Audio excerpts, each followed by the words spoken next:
Welcome to this session by Pro-Legal Minds on investigation, definition, purpose, and process, a vital element of the criminal justice system under BNSS.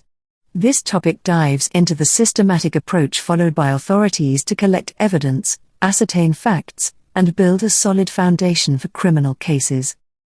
By understanding the definition, stages of investigation, roles of authorities, preventive measures, and real-world examples, you'll gain insight into how investigations ensure fairness, uphold justice, and protect individual rights. Let's explore this critical process in detail.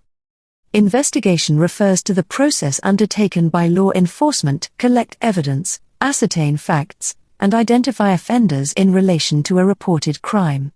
It is a crucial step in the criminal justice system, enabling the prosecution of offenders and protection of the rule of law. Definition: investigation is defined under BNSS Section 173, equivalent to CrPC Section 2H, as all proceedings conducted by the police or other authorized officers for the purpose of gathering evidence in a criminal case. It includes activities such as filing infer, examining the scene, collecting evidence, and interrogating suspects. Purpose: investigation is crucial to ensure that justice is based on facts and evidence rather than assumptions.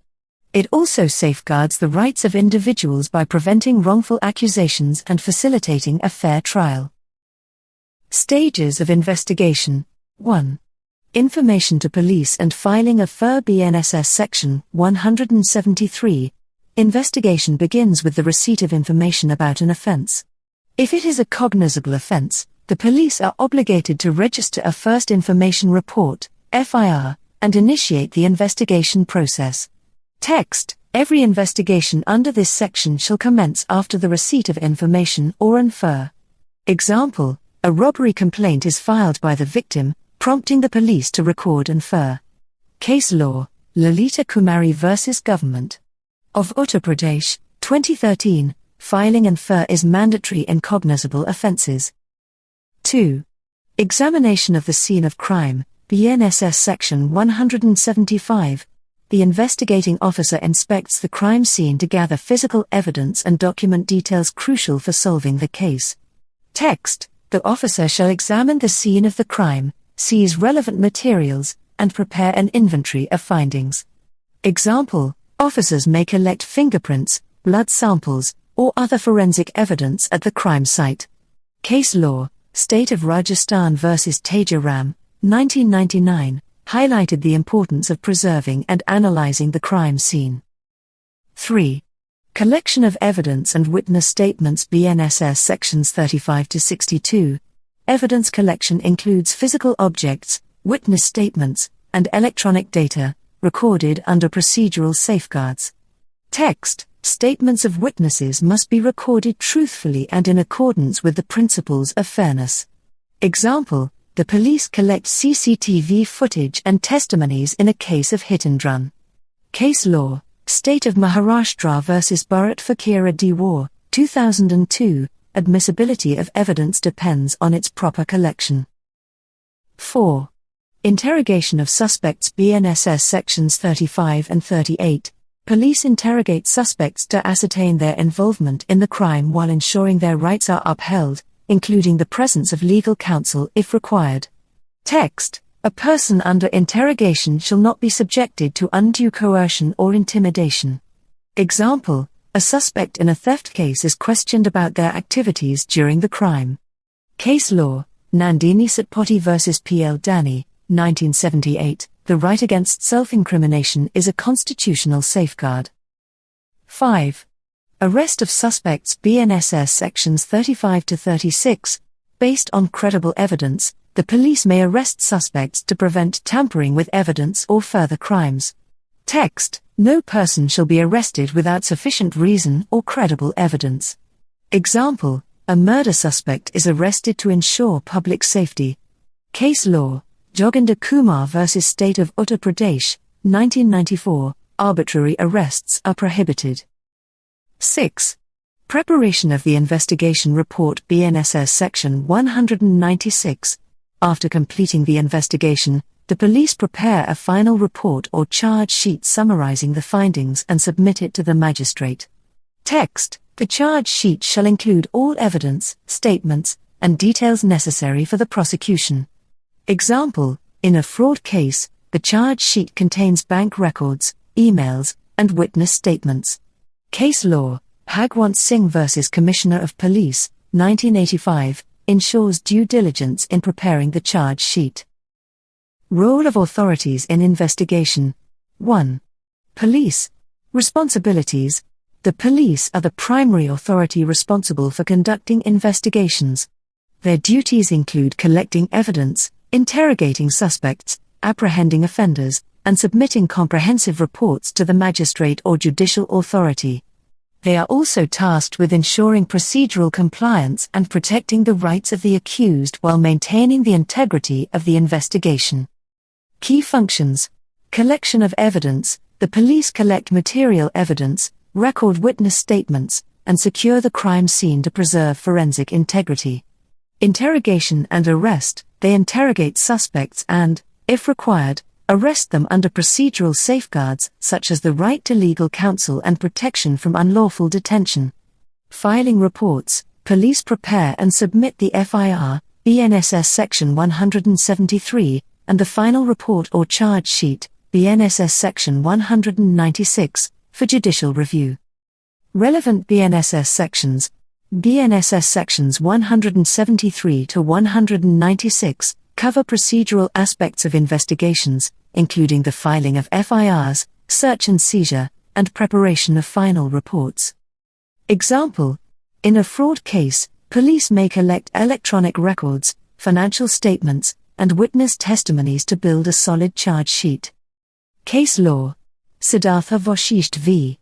State, Jessica Lal case, 2010, highlighted the critical role of police in preserving evidence and ensuring a fair investigation. 2. Magistrate. Responsibilities. The magistrate oversees the legality and procedural compliance of the investigation. They act as a supervisory authority, ensuring that police actions align with statutory requirements. Magistrates have the authority to issue warrants, approve arrests, and order further investigations if necessary. Key functions. Approval of warrants. Magistrates issue search and arrest warrants based on credible evidence, ensuring that law enforcement actions are justified. Review of reports. They examine investigation reports to decide whether the case proceeds to trial or requires further inquiry. Judicial oversight. Magistrates ensure that the investigation adheres to constitutional protections, such as the rights of the accused. Relevant BNSS sections. BNSS Sections 197 to 222 define the magistrate's powers, including ordering further investigations and reviewing investigation reports. Example: a magistrate may direct the police to investigate additional leads in a murder case if the evidence provided in the initial report is insufficient. Case law. T. Anthony v. State of Kerala, 2001, reaffirmed the magistrate's supervisory role in ensuring that police investigations are lawful and thorough. 3. Public prosecutor. Responsibilities. The public prosecutor acts as a legal advisor to the police during the investigation and represents the state during prosecution. They ensure that evidence collected is legally admissible and sufficient to establish the charges. They also advise on the legal aspects of evidence collection and procedural compliance, ensuring that investigations align with judicial standards. Key functions. Legal guidance. The prosecutor guides the police on what evidence is required for prosecution and ensures that it is collected following legal norms. Scrutiny of evidence. They review evidence gathered during the investigation to determine its adequacy for trial. Representation in court. Based on the findings of the investigation, the prosecutor represents the case in court, arguing for the admissibility of evidence and the credibility of the investigation. Relevant BNSS Section. BNSS Section 18 empowers the public prosecutor to review evidence and ensure procedural compliance before trial. Example: in a high-profile financial fraud case, The prosecutor may advise the police to collect additional forensic audit reports to strengthen the case. Case law. Shiv Kumar v. Hokam Chand, 1999, highlighted the public prosecutor's role as an impartial officer ensuring a fair trial and just investigation. Additional roles in investigation. Judiciary. Higher courts may intervene during investigations to protect constitutional rights or address procedural lapses, ensuring that justice is upheld at all stages. Probation officers. In cases involving juveniles or first-time offenders, probation officers may assist in collecting background information and recommending rehabilitative measures. Conclusion. Investigation forms the backbone of the criminal justice system, requiring a coordinated effort between the police, magistrates, and public prosecutors. The BNSS and CrPC provide clear guidelines to ensure that investigations are conducted efficiently, lawfully, and with due regard for the rights of all parties involved. These statutory provisions reinforce the principles of fairness, transparency, and accountability, which are essential for maintaining public confidence in the justice system. Adherence to these roles and responsibilities ensures that justice is not only done but also seen to be done. Thank you for watching this session by Pro Legal Minds. We hope you found the content insightful and helpful. Don't forget to subscribe to our channel for more valuable legal insights and updates, youtube.com/prolegalminds. If you have any legal questions or need assistance, visit us at prolegalminds.com to connect with our expert team. We're here to help you navigate the complexities of the law with confidence. Stay informed. Stay empowered.